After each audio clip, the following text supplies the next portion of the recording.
when you're a new parent and you hold the baby, it's the smell of your own child there in your hands. It's a great thing. Absolutely. Beautiful thing, man. It warmed me up for the first No doubt. That's the best part. Travis Kelce just completely gave himself away on his own podcast, and he didn't even say a word. While Chris Stapleton and Jason were talking about holding newborn babies, Travis went dead silent, with a look on his face that has the entire internet convinced he's already thinking about having kids with Taylor Swift. That clip is everywhere right now. And on top of that, sources just reportedly confirmed the June 13th wedding date, while investigators are still saying there's zero evidence it's happening. So either someone is lying, or this is the most chaotic wedding planning in history. Let's get into it. I looked at publicly available building permits for Swift's address and found $2 million or so in renovations planned for her home, including a new addition. But none of the documents mention a wedding, of course, or what the upgrades could be for. So this all happened on episode 180 of New Heights, which dropped Wednesday with country legend Chris Stapleton as the guest. The episode was packed: whiskey tasting, songwriting talk, the Super Bowl anthem that made both Kelce brothers cry. But the moment that's taking over the internet wasn't about music or football at all. It started when Jason told Travis that his youngest daughter, Finnley, actually met Chris Stapleton before she ever met her own uncle.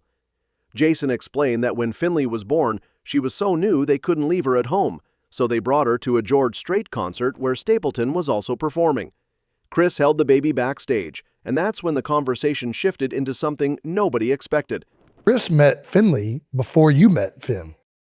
At his show, she was so new and so young, we couldn't leave her at home, and we wanted to go to the show. Can't miss the show. Is that the link? Stapleton, who's a father of 5, started talking about the smell of newborn babies and how it's one of the most beautiful experiences of parenthood. He said when you're a new parent and you hold the baby and smell your own child, there's nothing like it. He prefaced it by joking that he was going to sound like a weird, creepy dude talking about it, but Jason immediately shut that down, saying anyone who's held an infant knows exactly what he means. Miss like the smell of newborn babies. New There's like baby a smell coming off. is a great thing. I'm gonna sound like a weird, creepy dude talking about it. No, it's not creepy at all. Because anybody that's held a kid, I think a infant like that, you know what you're talking about. Yeah. Chris then added that he also likes smelling other people's babies, which is where it gets creepy, and the whole room erupted laughing. I like to smell other people's babies. That's why. that's where it's gonna sound creepy.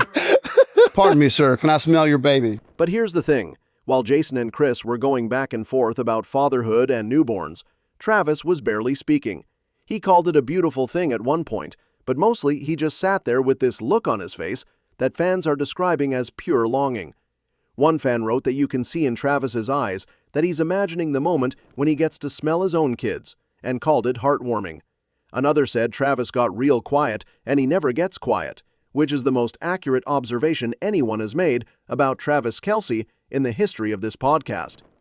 And the context makes it hit even harder. Donna Kelce has publicly confirmed that Jason is currently her #1 son because he's given her grandchildren, and she's been putting the pressure on Travis to add more players to the family roster. Jason confirmed on a previous episode that their mom has literally told Travis she's waiting on him. Mom's always had Travis #1. I do know. Listen, and right now, mom has Jason #1 because he has kids. That is true. She has said that. She has made that comment. She's put some pressure on him. So between Donna's not-so-subtle pressure, Travis watching his brother raise 4 daughters, and now sitting in a room while 2 fathers pour their hearts out about holding newborns, the man is surrounded by baby energy on every side, and he's about to marry Taylor Swift. The math is mathing. Speaking of the wedding, this is where things get genuinely confusing, because we now have 2 completely contradictory narratives running at the same time. On one side, sources have reportedly confirmed that Taylor and Travis will get married on June 13th, 2026, at Ocean House in Watch Hill, Rhode Island. Insiders say that wedding preparations are underway. Paperwork is expected to be completed within 30 days, and hotel rates near the venue have already started climbing since the date was revealed. June 13th makes perfect sense on paper. It's a Saturday. It's Taylor's lucky number 13. It falls in peak wedding season.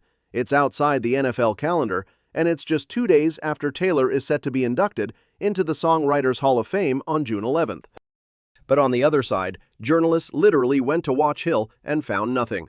They checked public building permits for Taylor's property at 16 Bluff Avenue, They spoke with local police. They reviewed event filings with the town. The result was zero evidence. No paperwork, no permits, no police preparations.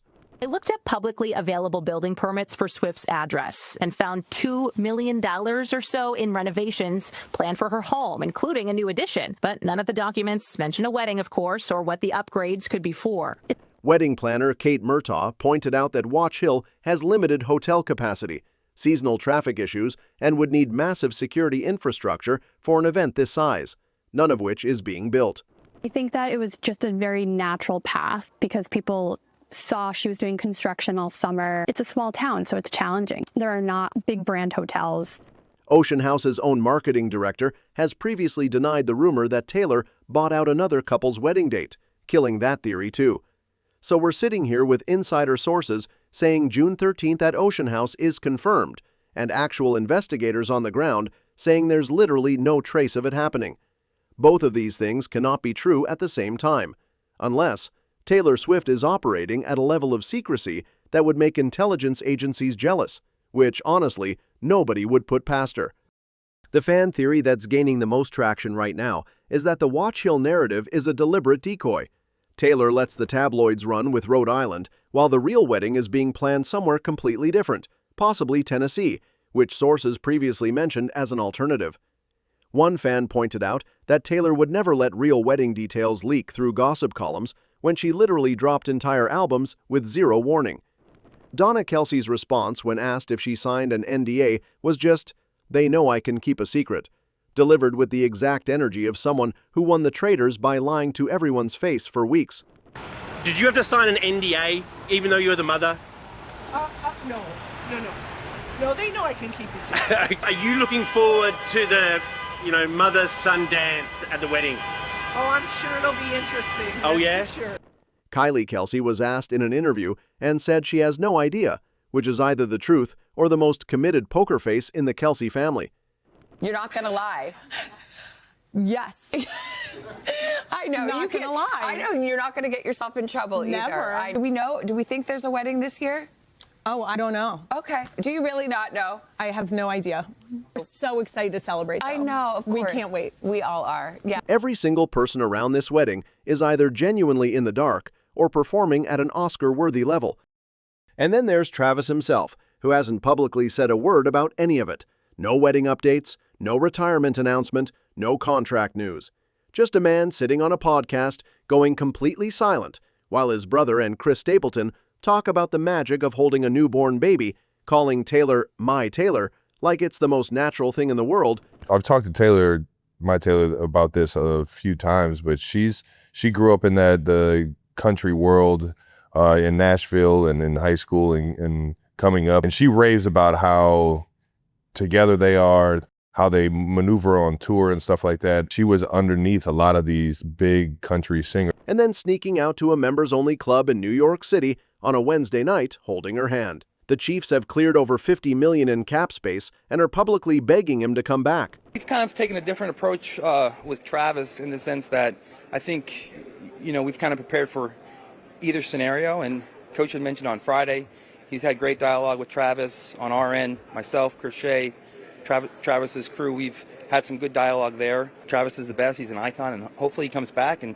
we'll just kind of let that process play out. In terms of Travis Kelce, my understanding, and I think Ian said this on Super Bowl Sunday, is they have already been in contract talks. It seems like this is trending toward Travis coming back and playing for Kansas City, but nothing is done until it's done. The Songwriters Hall of Fame ceremony is June 11th. The rumored wedding is June 13th.